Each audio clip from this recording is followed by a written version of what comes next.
তারপর তারিক ইবনে জিয়াদ দুনিয়া থেকে বিদায় নিয়ে চলে গেলেন। কেটে গেল এরপর শতাব্দীকাল কিংবা আরও অধিক সময়।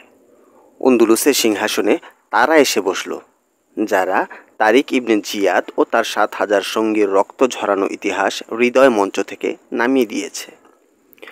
মুজাহিদরা পবিত্র রক্ত দিয়ে ইতিহাসের যে সুবিশাল অধ্যায় রচনা করেছিল, সিংহাসনের মোহগ্রস্তরা তার উপর নিজেদের অসৎ কর্মের কালো পর্দা চড়িয়ে দিল।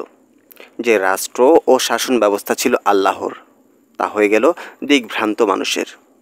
যে দরবার ন্যায়নীতি ও সততার বিমূর্ত প্রতীক ছিল, তা হয়ে গেল অশ্লীল নর্তকীদের নিরাপদ নৃত্যক্ষেত্র। সে দরবার হয়ে উঠল উলঙ্গপনার রঙ্গমহল। শাসকরা বনে গেল বাদশাহ, আর তাদেরকে পরিবেষ্টন করে এলো তোষামতকারীরা। শাসকরাও তোষামুদের কথা শুনে পুলকিত হতে লাগল। 822 খ্রিস্টাব্দ 287 হিজরি সনে আন্দলুসে এমনই একজন বাদশাহ মারা গেলেন। তার নাম আল হাকাম। তারিখে আন্দলুস নামক গ্রন্থে আল হাকামকে এভাবে মূল্যায়ন করা হয়েছে: আল হাকাম নিজের রাজ্য ক্ষমতা ও ভোগবিলাসে মত্ত জীবনে স্থায়ী করার স্বার্থে কূট কৌশল, প্রাসাদ ষড়যন্ত্র ও অবর্ণনীয় জুলুম, অত্যাচার ও নির্যাতনের নিপীড়নের পথ বেছে নিয়েছিলেন। না জনগণের ইজ্জত সম্মানের পরোয়া করেছেন, না তাদের জানমালের। নিজের বাদশাহী নিষ্কণ্টক করার জন্য একজন দুজন নয়, হাজার হাজার মানুষের রক্ত ঝরিয়েছে। এর মধ্যে অধিকাংশই ছিল নিরপরাধ। লক্ষ লক্ষ মানুষকে নিঃস্ব করে দিয়েছে। ইচ্ছে হয়েছে তো হাজারো মানুষের ভিটে মাটি, জায়গা, জমি ছিনিয়ে নিয়েছে। তার জুলুম অত্যাচারের লক্ষ্যবস্তু যেমন সাধারণ জনমানুষ ছিল, তেমনি শিক্ষিত, বুদ্ধিজীবী, আলেমে দ্বীন ও মুফতি সাহেবরাও ছিলেন। রাজতন্ত্র, একনায়কতন্ত্র কায়েম রাখার জন্য যে কোনো অবৈধ কলা কৌশল, অজুহাত, চক্রান্তকে বৈধ করে নিয়েছিলেন আল হাকাম। আল হাকামের কাল ছিল একনায়কতন্ত্রীয় স্বৈরশাসন ব্যবস্থার এক ঘৃণ্য উদাহরণ।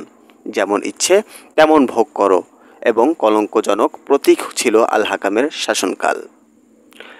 আল হাকামের মৃত্যুর পর তার ছেলে আব্দুর রহমান সানি 31 বছর বয়সে আন্দলুসের সিংহাসনে অভিষিক্ত হন।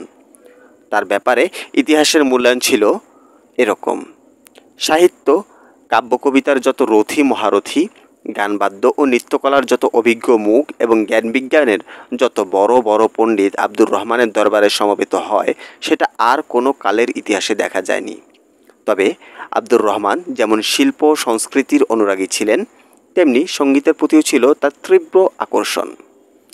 একদিকে তিনি ছিলেন অতি তীক্ষ্ণধারী তলোয়ার চালনাকারী, যুদ্ধ ও লড়াইয়ে ক্ষিপ্ত ও অভিজ্ঞ। অন্যদিকে ছিলেন সুন্দরী নারীর প্রতি অন্ধভাবে আসক্ত। তার মহলের 3 পরমা সুন্দরী মেয়ের কাছে তার জীবন যৌবন সঁপেই রাখেন। এরা ছিল তার মহলের পরিচারিকা। একসময় এরা হয়ে ওঠে আব্দুর রহমান সানির পরম প্রেম সম্পদ। মুদাসসিরা নামের পরিচারিকাটির রূপে মুগ্ধ হয়ে আব্দুর রহমান তাকে বিয়ে করেন।